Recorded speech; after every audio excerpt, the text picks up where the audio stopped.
دھوکہ دہی ہوتا ہے، اس لیے اس سے اجتناب کرنا چاہیے۔ سیاست کا لفظ بدنام ہے۔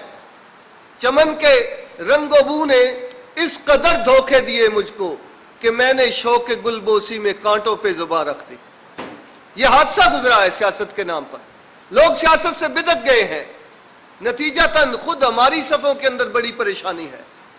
جہاں سے میں نے بات کا آغاز کیا تھا کہ سیاست سے تعلق رکھنے والے اپنے ساتھی بھی ہمیں ٹھیک نہیں لگتے، اور خود اپنا آپ بھی ہمیں کمزور لگتا ہے۔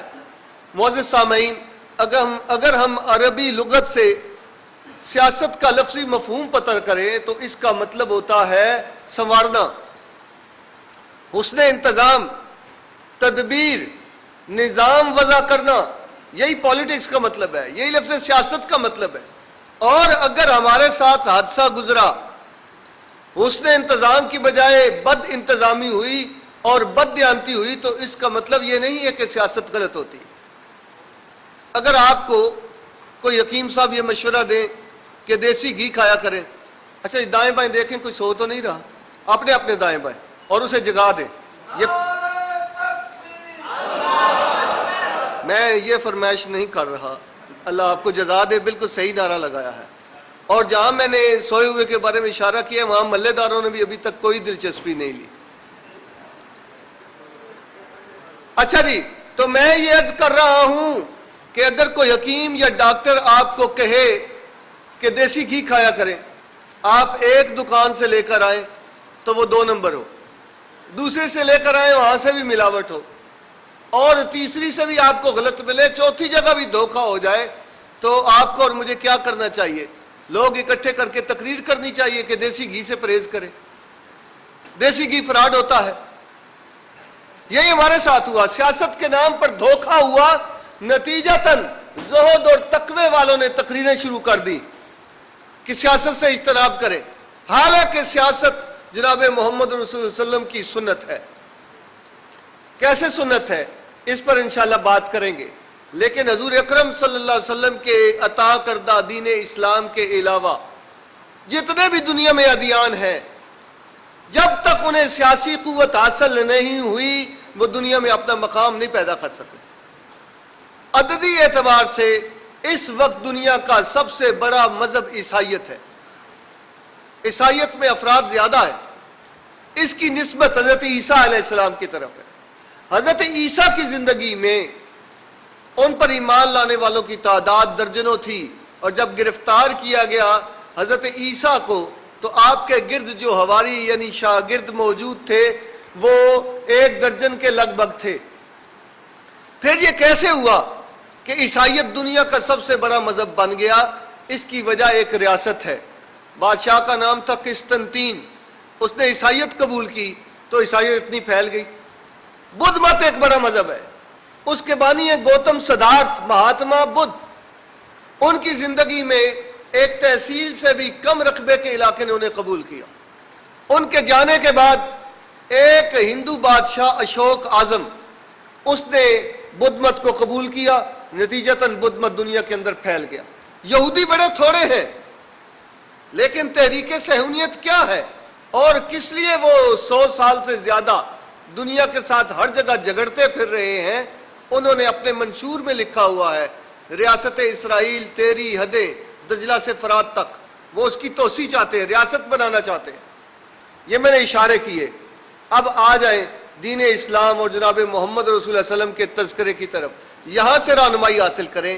حضور کی عمر مبارک 63 برس ہے، اور 63 سالوں میں 40 سال اعلان نبوت سے پہلے کے 13 سال آپ نے مکہ میں تبلیغ کی ہے، 13 سال، اور مدینہ میں 10 سال کی ہے۔ آپ سب جانتے ہیں کہ مدینہ میں کم عرصہ تبلیغ کی ہے، مکہ میں 13 سال، لیکن اسلام لانے والوں کی تعداد مکہ سے مدینہ میں زیادہ نہیں، کہیں زیادہ ہے۔ تمام سیرت نگار یہ کہتے ہیں کہ مکہ میں جو لوگ اسلام لائے ان کی تعداد 300 سے بھی کم تھی، اور مدینہ میں جو اسلام لائے، ہم ماشاءاللہ قرآن پڑھنے والے ہیں، قرآن کہتا ہے وَرَأَيْتَ النَّاسَ يَدْخُلُونَ فِي دِينِ اللَّهِ، کہ آپ دیکھتے ہیں لوگوں کو کہ فوجوں کی شکل میں دین اسلام میں داخل ہو رہے ہیں۔ کیوں؟ مکے اور مدینے کا عقیدہ نعوذ باللہ مختلف تھا، اور مدینے میں حضور صلی اللہ علیہ وسلم کے جوش اور خلوص میں اضافہ ہو گیا تھا۔ قربانیاں تو مکہ میں زیادہ دی گئی، اور آپ کی برادری تو وہاں تھی، اثر و رسوخ تو وہاں تھا، عرصہ تبلیغ بھی وہاں زیادہ ہے، لیکن ایمان لانے والوں کی تعداد وہاں 300 سے بھی کم ہے، اور لاکھوں لوگ مدینہ میں ایمان لاتے ہیں اور امت وجود میں آتی ہے۔ تو معزز سامعین، اس کی وجہ یہ ہے کہ مکہ میں ریاست اسلامی نہیں تھی، اور مدینہ میں حضور اکرم صلی اللہ علیہ وسلم نے آغاز ہی سیاست سے کیا ہے۔ میں پوری ذمہ داری سے کہہ رہا ہوں، آغاز ہی سیاست سے ہوا۔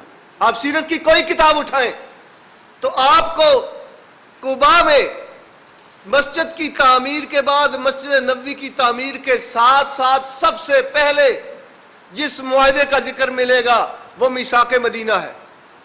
آپ پوچھیے علماء کرام سے، خود سیرت سے پڑھیے کہ یہ میثاق مدینہ کیا کوئی روحانی معاہدہ ہے، اخلاقی معاہدہ ہے، معاشرتی ہے، معاشی ہے، یا سیاسی معاہدہ ہے؟ اس کی 52 دفعات ہیں، اور میثاق مدینہ سارے کا سارا سیاسی ہے۔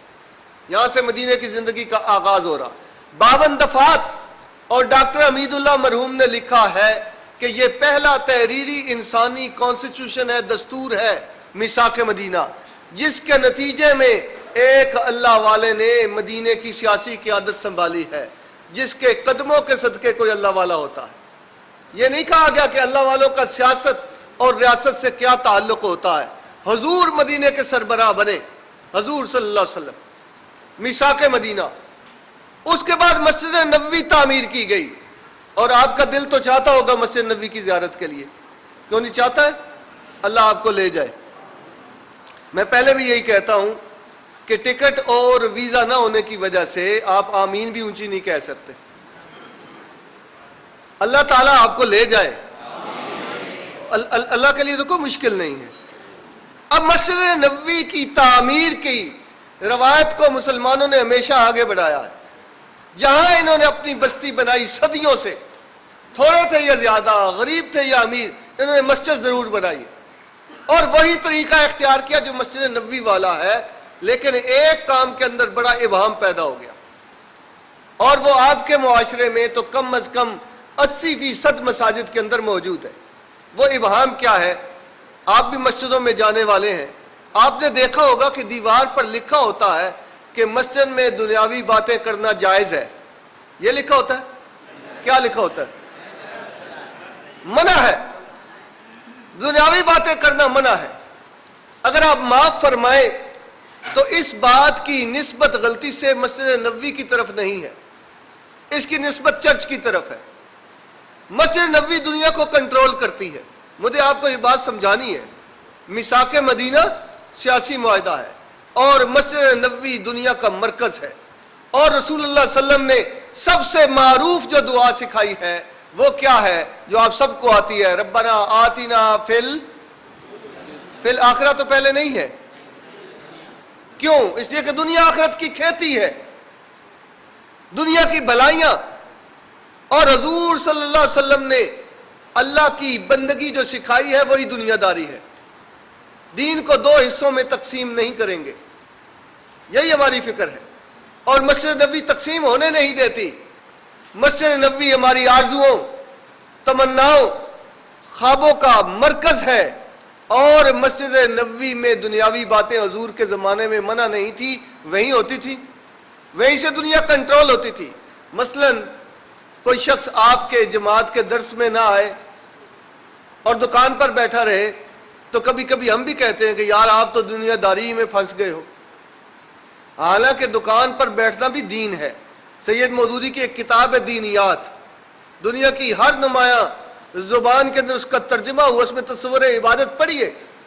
اگر وہ درس میں نہیں آیا تو یہ ہماری خواہش ہے، آ جائے تو اچھا ہے، لیکن اگر دکان پر بیٹھ کر اس نے محمد رسول اللہ صلی اللہ علیہ وسلم کی پیروی کی ہے، جھوٹ نہیں بولا، ملاوٹ نہیں کی، دھوکہ نہیں دیا، تو اس نے دین پر عمل کیا ہے۔ میں استاد ہوں، پڑھاتا ہوں، اور پڑھانے کے وقت میں مصلی بچھا کر کلاس روم کے باہر نفل پڑھ رہا ہوں، اور دوسری